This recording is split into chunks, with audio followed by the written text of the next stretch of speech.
Hello দর্শক বন্ধুরা, আপনাদের সবাইকে স্বাগত জানাচ্ছি আমার চ্যানেলে।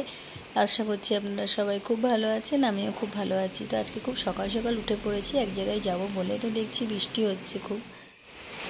কি করছো?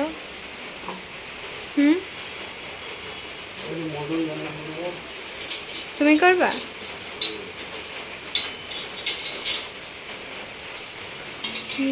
ভাত হয়ে গেছে?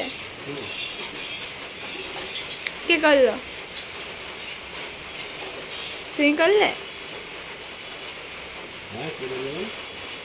তো সকালে অনেক কাজ কমপ্লিট করেছি, অনেক কাজ ছিল। তো সুমিত্রাদিও আজকে কাজে আসেনি। তো আমার বর আজকে রান্নাটা করলো, আর আমি এদিকে স্নান টান সেরে কাজ করে পুজোতে বসে যাব। তো গোপু সোনাকে জাগিয়ে নেব, নিয়ে পুজোটা কমপ্লিট করব। আজকে নতুন জামা পরবে আমার গোপাল? না না, কালকে। কালকে পরেছ তো? নতুনই জামা, 1 মাসও হয়নি কিনেছি। Private tempo. তো রান্নাটাও কমপ্লিট হয়ে গেছে। এবার আমরা সবাই খেতে বসে গেছি, আর আমার মেয়ে যে রেডি হয়ে গেছে, আমিও রেডি হয়ে যাব আর বেরিয়ে পড়বো কৃষ্ণনগরের উদ্দেশ্যে।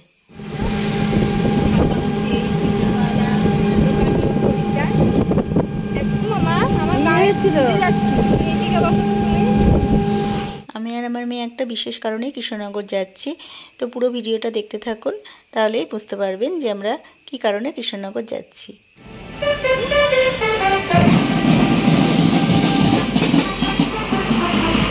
তো কৃষ্ণনগর আমরা চলে এসেছি, এবার যাব এবিটিএ হলে, ওখানেই প্রোগ্রামটা হবে।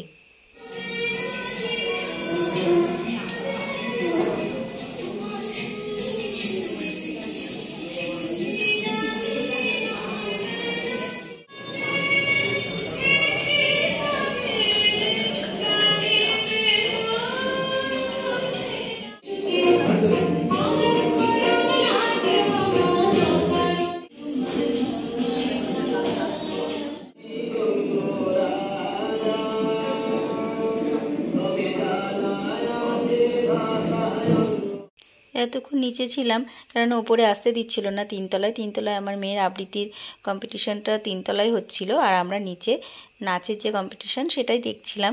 ওপরে আসতে দিচ্ছিল না। তারপরে আমরা চলে এসেছি ওপরে। এসে দেখছি ওদের কমপ্লিট হয়ে গেছে আবৃত্তি। তার জন্য আমার মেয়ের আবৃত্তিটা আমি ভিডিও করতে পারিনি।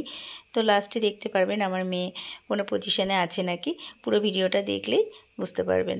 তো এখানে ড্রয়িং কম্পিটিশান হচ্ছে, বিভিন্ন রকম কম্পিটিশান, গান, ড্রয়িং, এসে কম্পিটিশান, তারপরে তাৎক্ষণিক বক্তৃতা, অনেক কিছুই ছিল। তো খুব এনজয় করেছি আজকের প্রোগ্রামটা আমরা। তো যেসব বাচ্চারা সব হয়েছে, ফার্স্ট সেকেন্ড থার্ড হয়েছে, তো তাদেরকে পুরস্কার দিচ্ছে বিভিন্ন স্কুলের স্যার ম্যাডামরা। আমাদের ফুলগাছি স্কুলের অনেক বাচ্চারাই প্রাইজ নিয়ে এসছে।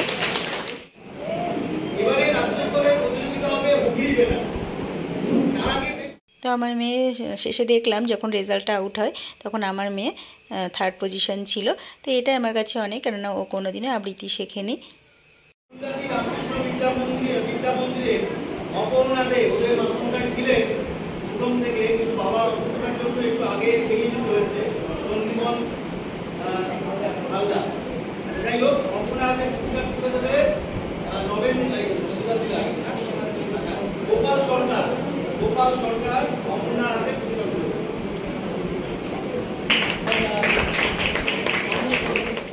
তো ওদিকে অনুষ্ঠান কমপ্লিট করে আমরা বেরিয়ে পড়লাম, আবার বাড়ি চলে যাব। এবার তো দেখতেই পাচ্ছেন আজকে তো রবিবার, তো চারিদিকে এমনি কৃষ্ণনগরটা আজকে পুরো ফাঁকা ফাঁকা লাগছে, একদম অনেক দোকানপাটই বন্ধ, দেখতেই পাচ্ছেন পুরো ফাঁকা। তো আমরা এখানে আমুলে চলে এসেছি একটু। তো ও বলেছিল মা কিছু যদি আমি হই তো আমাকে একটু কিছু ট্রিট দেবে। তো বললাম ঠিক আছে। তো তার জন্য ওকে আমুলে নিয়ে চলে এসেছি, দেখি ও কী খায়। ও আইসক্রিমটাই সবথেকে বেশি পছন্দ করে। তো এটা নিয়ে এবার বাড়ি চলে যাব। তো বাড়িতে গিয়ে তো আবার ও বলছে মা ট্রফিটা দেখাবো, দেখি সবার রিয়াকশানটা কী থাকে। ও ফার্স্টেই তো একদম দাদুকেই দেখাবে।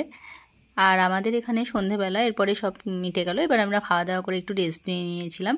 তো তারপরেই সন্ধেবেলায় আমাদের এখানে আরজি করে যে ঘটনাটা হয়েছিল, তো তার জন্য মিছিলে নেমেছিল আমাদের এখানেও সবাই। তো আমিও রাস্তার সামনে গিয়েছিলাম, তবে বৃষ্টি হচ্ছিল বলে আমি ফোনটা নিয়ে যেতে পারিনি। তো ছাদের থেকে আমি একটু ভিডিও করার চেষ্টা করেছি, আপনাদের সঙ্গে শেয়ার করার চেষ্টা করেছি। তিলোত্তমার আত্মার যেন শান্তি হয় সেই কামনাই করি ভগবানের কাছে। আর পরবর্তীকালে যেন এরকম ঘটনা আর না ঘটে কারোর সাথে, এমন বিচার যেন হয় যাতে সবাই এইসব ঘটনা করতে একটু ভাবে। তো বন্ধুরা, আজকের ভিডিওটা এই পর্যন্তই থাকলো। Good night. সবাই খুব ভালো থাকবেন, সুস্থ থাকবেন, সাবধানে থাকবেন। দেখা হবে নেক্সট ভিডিওতে।